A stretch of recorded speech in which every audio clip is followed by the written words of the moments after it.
Kemudian ada informasi lain yang berhasil didapatkan dari kehadiran Rocky di kampanye Partai Demokrat itu, yakni ia memakai baju Partai Demokrat yang bertuliskan "Aku Demokrat" tersebut dengan senang hati. Dengan kartu tanda anggotanya atau KTA, Partai Demokrat segera menyusul.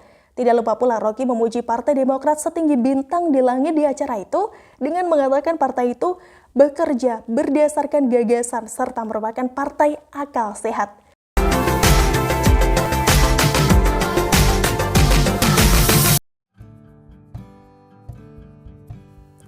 Rendahkan martabat intelijen, Rocky Gerung sudah fix jadi kader Partai Demokrat? Jika ada pertanyaan, sebutkan salah seorang warga negara Indonesia yang tidak suka bercermin, maka jawabannya adalah Rocky Gerung. Pertanyaannya, kenapa Rocky? Karena faktanya, ia memang demikian. Ia merasa dirinya paling hebat, paling keren, paling cerdas, dan paling paham soal apapun. Padahal faktanya mah hanya halu. Karena coba kita sama-sama cari jawaban atas pertanyaan berikut ini. Apa prestasi Rocky yang selama ini bisa dibanggakan? Minimal oleh keluarganya. Nihil. Tidak ada. Pemikiran-pemikiran yang disenangi kadrun itu juga tidak terpakai di masyarakat karena sering mengambang. Oke lah, ada yang mengatakan dia ini adalah seorang filsuf. Pertanyaannya, apakah selama ini ia menjalankan tugas sebagaimana layaknya seorang filsuf sejati yang memberikan pencerahan di tengah masyarakat demi terwujudnya kebaikan bersama? Tidak juga. Yang ada, dia ini malah dikenal dengan kata dungunya. Yang kata itu juga sering ia sematkan kepada lawan debatnya maupun lawan politiknya. Sedangkan menurut dosen filsafat UI, Doni Gahral Adian, bahwa saat ini telah terjadi pembelokan makna ilmu filsafat. Yang di zaman now, filsafat itu diartikan sebagai keterampilan bermain kata-kata atau bersilat lidah guna untuk mencapai tujuan-tujuan tertentu yang bersifat politis. Dilanjutkan oleh pernyataan Gunawan Muhammad akibat dari salah pandang memaknai filsafat itu serta ditambah dengan kehadiran medsos. Jadi sulit untuk membedakan mana filsuf, artis, dan juga politikus. Pertanyaannya, mengenai Rocky Gerung itu apakah dia filsuf sejati, artis, atau justru dia adalah politikus? Sejatinya alasan lain kalau Rocky Gerung itu tidak suka bercermin adalah ia sendiri belum pernah berkeluarga. Seolah-olah paling paham soal rumah tangga negara. Dengan pemahaman merasa diri paling hebat seperti itu, maka semua orang khususnya yang tidak sepaham dengannya dianggapnya rendah oleh si Rocky tersebut. Dan lebih parahnya lagi, presiden kita sebagai orang nomor 1 di Republik ini, Presiden Jokowi yang dipilih oleh 85 juta lebih rakyat Indonesia tanpa segan ia bully. Untung para pendukung Jokowi itu masih waras. Kalau agak-agak temperamen gitu ya, seperti kadrun ini bisa-bisa sudah jadi tempoyak si Rocky itu. Salah satu hinaan sahabat Ratna Sarumpait tersebut kepada Presiden Jokowi adalah soal rencana demo besar-besaran yang bertajuk Jokowi Endgame yang sejatinya akan digelar pada 24 Juli 2021 ini.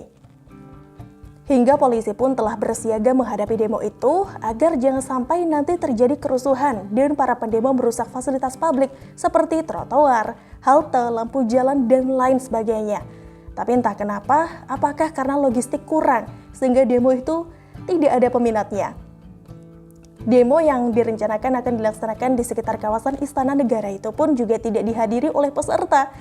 Nah, momentum demo yang sepi peminat inilah dijadikan bahan ya oleh Rocky Gerung untuk memojokkan Jokowi dan juga pemerintahannya dengan mengatakan mantan wali kota Solo itu kena prank atau kena tipu. Tidak hanya itu saja, ia juga turut merendahkan martabat intelijen negara dengan mengatakan adanya rencana demo namun batal dan polisi telah bersiap itu telah membuat citra intelijen Indonesia terlihat lemah dan berpotensi menimbulkan bahaya. Jadi para intelijen asing yang juga mengincar Indonesia tahu di mana kelemahan Indonesia dalam soal penanganan isu semacam ini, ujar Rocky seperti tanpa bersalah. Tidak pelak mantan bintang tamu ILC itu pun langsung kena sliding tackle mantan kader Partai Demokrat Ferdinand Huta Hayan. Mantan anak buah AHY itu mengatakan bahwa untuk mengomentari intelijen tidak bisa hanya dengan bermodalkan sebutan dungu doang. Jadi Intel tidak kena prank, justru mereka berhasil dalam operasinya sehingga dalamnya menciut, ujar Ferdian. Menurut Menko Polhukam Mahfud MD sih, dalam dibalik rencana aksi Jokowi Endgame itu berjumlah 7 orang. dan mereka sudah minta maaf kepada pemerintah. Namun tidak lama kemudian muncul tudingan yang mendalangi rencana aksi pelengseran Jokowi itu adalah Partai Demokrat. Nama operasinya disebut Operasi Batara Yuda dengan motor penggeraknya adalah Osi Darmawan yang juga menjabat sebagai Wasekjen Partai Demokrat. Sadis juga ya, kalau Partai Demokrat memang beneran seperti itu, ketahuan banget kalau posisinya sudah di ujung tanduk, sehingga berusaha menghalalkan segala cara. Bicara soal Partai Demokrat ini, mengingatkan kembali kepada si Rocky Gerung tadi, bahwa pada tahun 2019 lalu, dia juga pernah terlihat memakai jaket Partai Demokrat di acara kampanye Partai Demokrat. Di foto yang beredar di dunia maya, Rocky terlihat bersama AHY yang dikelilingi oleh kader Partai Demokrat yang lainnya. Mayoritas para kader itu terlihat sedang memegang handphone atau HP sambil memfoto si Rocky Gerung tersebut. Nah, itu artinya apa? Mereka menyambut baik Rocky untuk bergabung bersama partai mereka. Kemudian ada informasi lain yang berhasil didapatkan dari kehadiran Rocky di kampanye Partai Demokrat itu, yakni ia memakai baju Partai Demokrat yang bertuliskan "Aku Demokrat" tersebut dengan senang hati. Dengan kartu tanda anggotanya atau KTA, Partai Demokrat segera menyusul. Tidak lupa pula Rocky memuji Partai Demokrat setinggi bintang di langit di acara itu dengan mengatakan partai itu bekerja berdasarkan gagasan serta merupakan partai akal sehat. Partai akal sehat bagaimana kalau kadernya banyak banget yang korupsi? Ups. Termasuk juga ada yang ditangkap, yaitu Andi Arief ya, bersama seorang perempuan terkait kasus narkoba. Dan turut ditemukan juga kondom bergerigi saat penangkapan itu berlangsung. Inikah yang disebut akal sehat menurut versi Rocky Gerung? Nah, yang jadi pertanyaan sekarang, apa kelanjutan KTA Rocky Gerung yang katanya menyusul tersebut? Apakah Rocky sudah sah menjadi kader Partai Demokrat? Berdasarkan tanda-tanda yang ada, ia memang sudah menjadi kader partai berlambang bintang Mercy itu. Atau setidaknya kelakuannya sudah mirip dengan kader Partai Demokrat. Lantas apa saja kelakuan Om Rocky yang mirip dengan kader partai besutan SBY tersebut? Nah, pertama sama-sama doyan nyinyir tapi malas bercermin. Lihat tuh istri AHY, Anissa Pohan, merasa seolah-olah dia yang paling paham tentang kondisi rakyat Indonesia ini, sehingga tanpa tedeng aling-aling menyampaikan kritik tanpa solusi kepada pemerintah. Namun ketika dikritik balik, malah menggembok akun Twitternya.